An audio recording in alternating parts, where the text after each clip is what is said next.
Hello, I'm Andrew Roberts from Property Investor Reward Club, and I'm here with Mike Woods. Now, Mike is an expert in his own right, and this month, Mike, do you want to share what you're expert in? Well, basically, I'm a professional in the architectural and construction industry, and having undertaken that for 25 years, it occurred to me a few years ago that having attended a few property meets, people were saying to me, Mike, you know, you've got a lot of knowledge, a lot of genuine knowledge that is valuable to people, and I can share it. So it never really occurred to me, to be honest, if anybody would be interested in what I got to say. But the more people sort of put that to me, and I'm the type of person that will start thinking and taking action on stuff. And I thought, right, okay, let's look into that. And then next thing, here I am attending various property meets and being interviewed with people like yourself.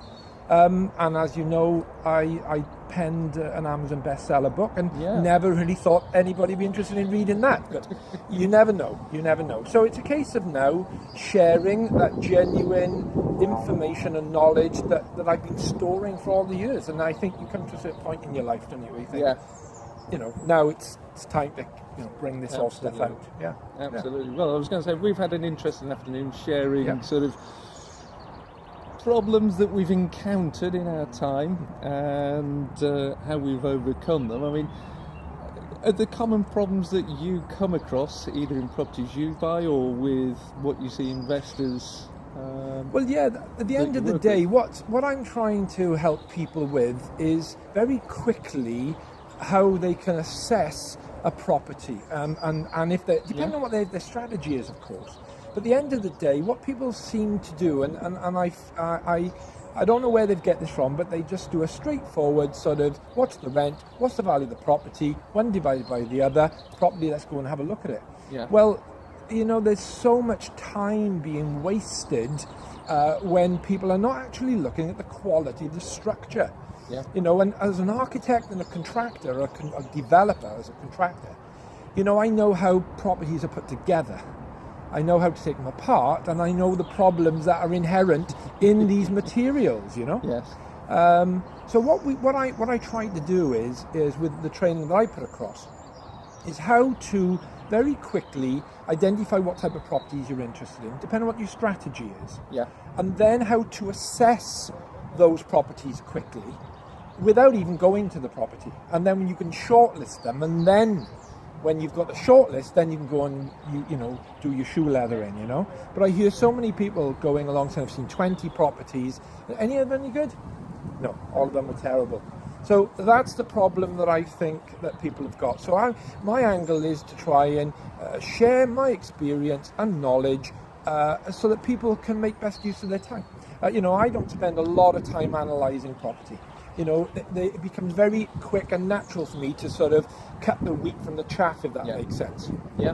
So at the end of the day, if I can just impart some of that information with people, then I think time is valuable, isn't it? So at the end of the day, if I can teach people how to do that, then all the better.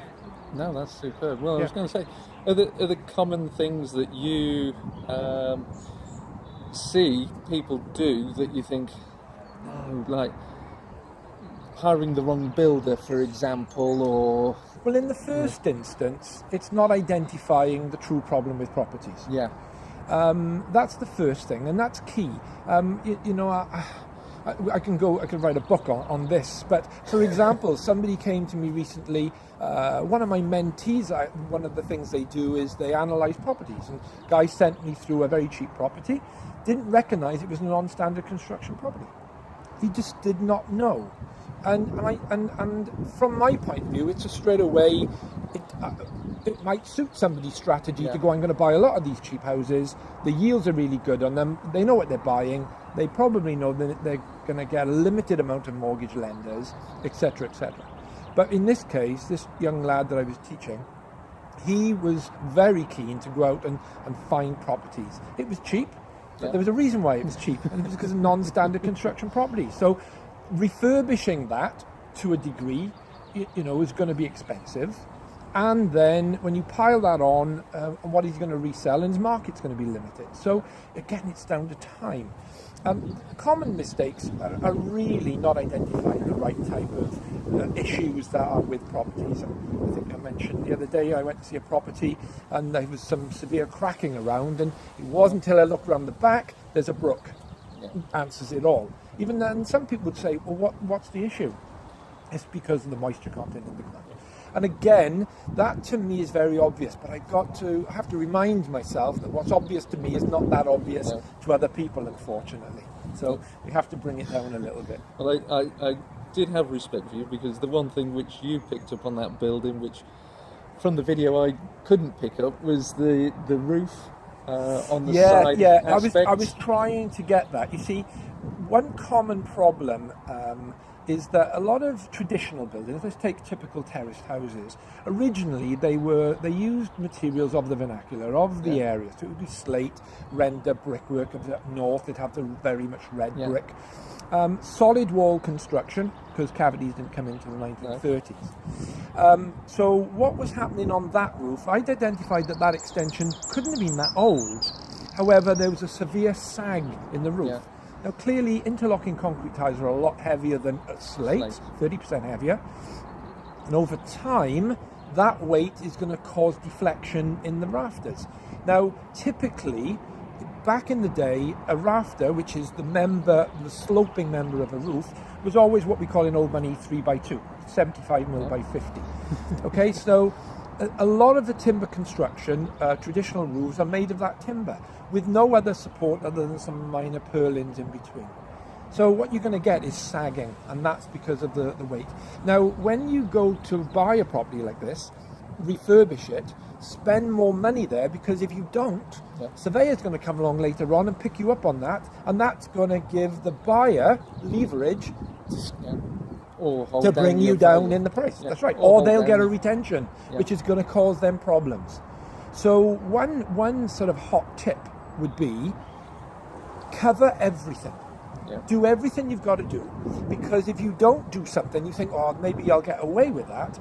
The purchaser at the other end will use that as a lever against you to get the price down. Totally. So do it. Just do everything you've got to do, and you're in control.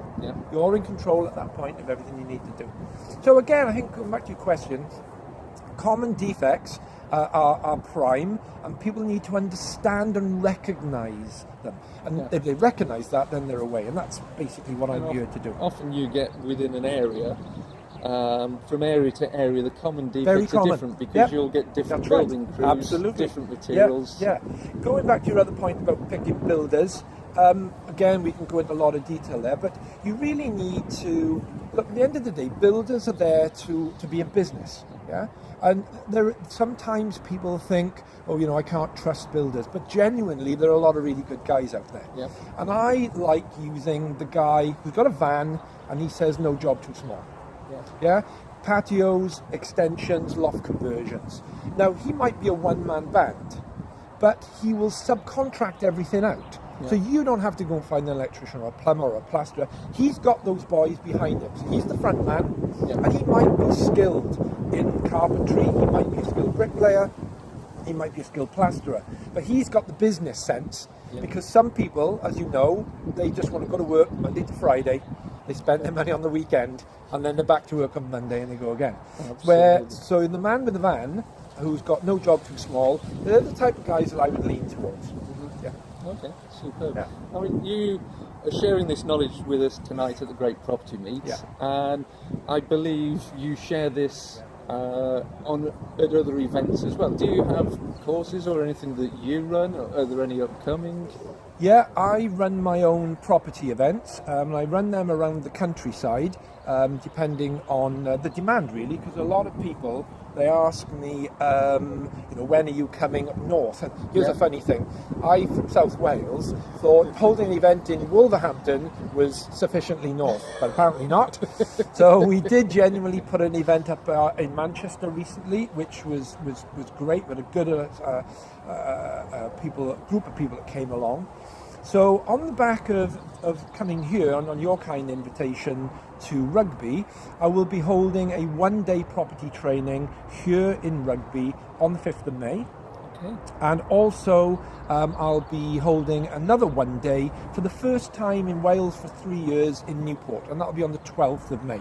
So it's my one-day property accelerator, and what I cover are the 6 main problem areas that all property investors will have, and I produce 6 solutions. Now, during the course of the day, we have a lot of fun, we all get together, and at the end of the day, my meetings aren't the sort that I just talk to people all day. It's not 100 people. I like to keep it to 20 or 30 people, and we keep it limited because I like the interaction. Because there's a lot of opportunity for people to ask questions, and when you've got a room of 100, 150, and you've got people putting their hands up, it doesn't work for me. So I'm more sort of interactive. It's more really. workshop than interactive. Yeah. Okay, so that's something to look out for. Is on the 5th of May, and I think Mike will share us some information. Is there a web page with any information on about that? So we'll put the web page just down here. Perfect. Yeah. My website has got details of what we cover on the day. So I'll happily give you that link, and if everybody's interested, and there's a lot of information given to people about what we cover on that day. And one of the key things, and what I like to share, and because one of the main problems always come to, and people bring, is that money. They're always short of funds. And I will be showing people how they can basically buy a property, refurbish it, sit on it a little while, and pull all, if not more, of their money back out. I've recently done a number of projects where I've pulled 100% and more out of a property having refurbished it. They've got to be done right, and there is a way in which you can do it. But basically, if we can get all our money back out, we can build a portfolio, and that's the key thing for me. Absolutely. Well, that's fantastic, Mike. Good. Thank you very much for You're sharing welcome. that. Thank you, Andrew. It's been Thank really you very great much. to interview him. I'm Andrew Roberts from Property Investor World Club with Mike Woods, and it's great to sit there and interview an architect. Back in the day. In the day. 1995. That was when I first started my first practice. Wow. So it does take you back, That's a lot of experience there, and there is a lot of wealth. We've spent the afternoon chatting away on numerous subjects, and I've learnt a lot from Mike, and I think it's going to be a really great evening. I look forward to speaking to the crowd, to your group this evening. Look forward to it. So thank you very much. Cheers. That's another interview from Andrew at Property Investor World Club.